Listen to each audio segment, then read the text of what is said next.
What up guys, JohnOrigins here today bringing you a Pokemon Black White 2 Wi-Fi battle from the Smogon Wi-Fi Battle Finder. I'm facing a guy called Nqqwb, fantastic name, but it's an NU match and the tier changes happened very recently, so I decided to try out Scolipede in NU and it's going great for me actually. I've played a couple of matches with this team. This is one of the games that I had with it. It's actually the last one that I had. The other games, they were very mixed. It was a good team, but I've recognised a lot of its weaknesses, which include flying and potentially ice if I don't play it right. And luckily for me, his team has a nice type in Walrein and a flying type in Noctowl. So yeah, that's going to go well. I have to watch out for that and keep Pilot Swine alive, I think. My team is very basic. It's got 1, 2, 3 Pokemon that's set up in the form of Scolipede, Sword Stance, Protect, Specially Offensive Combuskin, and then Stored Power, Calm Mindset, and Mashana. The rest of my team is relatively defensive apart from my Basculin, who is a Choice Banded Adaptability set, which rocks hard. So yeah, I'm going to lead off with my Pilot Swine and go for Toxic on the lead Stunkfisk, as he decides to have the Stealth Rocks. I don't mind Stealth Rocks, only my Scolipede is really affected by them, so I'm fine with that. But I'm going to have to get up my Stealth Rocks because I recognise that his Noctowl and Walrein do not appreciate Stealth Rocks. His Pinsir doesn't either, and that's a Pokemon I'm very scared about. Especially it's a Choice Scarf, it could probably sweep me if I don't deal with it, so I'm going to have to be careful with that.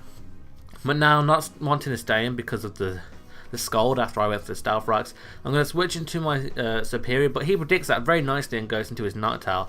So I'm scared at this point. I really want to see what he's going to do though. He might Toxic, might Hypnosis, Light Screens maybe. So I'm going to go for the Substitute and try and scout for a set.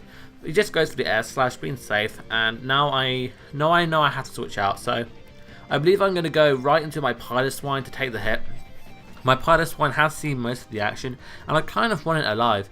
Especially for this Noctowl if it wants to switch out. So I'm going to have to be careful because I'm going to get a really low HP. I really do actually want this around. But I'm going to go for the safe Ice Shard as he brings in his Caracaster, making a very obvious play. I could have gone for the Toxic there, but I weren't particularly sure of if you predicted that because he predicted my Superior switch. So I was a bit wary because he looked like he was going to be a good player. But I stay in this turn and go for a Toxic, maybe expecting a Shell Smash, but he ends up going for his own Toxic. I'm faster than him, meaning he's probably a lot more of a defensive set, which I don't mind, so now I see this as a time to switch out, I believe. I do want to save my Pilot Swine for later, so I go into my Mashana to try and take some physical hits, because I'm pretty sure Caracaster is usually physical, yeah. He goes for the Waterfall, and I take that really well. I am max defense, max HP. I can go for Calm Mind if I want to, I can go for the Moonlight pointlessly, and then I can go for the Heal Ball, but I decided to end up predicting the switch into his Pinsir. So I go into my Combuskin, but it ends up going into Noctowl, and I gotta say, right, hear me out here, the Combuskin is quite probably the weak link to my team. It doesn't do as much as I would like to anything really. It doesn't do work, and I do really want it to be like some sort of setup sweeper, but I really don't want another setup sweeper on my team because I've already got 2. And this, the Fire Blast does a really good chunk, but it's never enough for me to like it. And the thing that annoys me is even after 2 speed boosts, I can't outspeed a Choice Scarf Primate. So it's kind of stupid. So I may be changing that up in a bit. But yeah, I die to an Air Slash. I get some nice damage on the Noctowl, which I'm happy about. And I go into my Baskin to scare something out. I go for the Choice Banded Adaptability Boosted Waterfall. And if you don't know, Adaptability Boosted Stab, so now it does 2 times effective more instead of 1.5 times. So it's quite the boosted Waterfall there. And it ends up being a 2-hit KO on this Caracaster. So I can take it out very easily, and that's one wall out the way. Then brings in the Stunkfist, which I'm like, bro, Waterfall, and take it right out. I don't know why he didn't just go straight into his Walrein to take it, because I am locked into it. Maybe he can't do much to me, but he ends up bringing in the Walrein here, and I just really want to scout out for what it's going to do. So I'm going to go for the Waterfall, do a really solid chunk to it as he goes for the Toxic, confirming my thoughts that it's actually like a Stall Range set. I'm not sure what defenses it runs, but it's usually quite stally, raw, toxic. I think it might carry the Ice Beam as an offensive mood, but we'll see. Here it goes for the raw as I switch out into my Superior. And brings me into this thing, which I don't mind. This is why I was kind of saving my Walrein. not my Walrein, my Pious one, just for the Walrein, because he can't do much to me, as he actually goes for the ankle, which makes me think that he doesn't actually have an offensive move.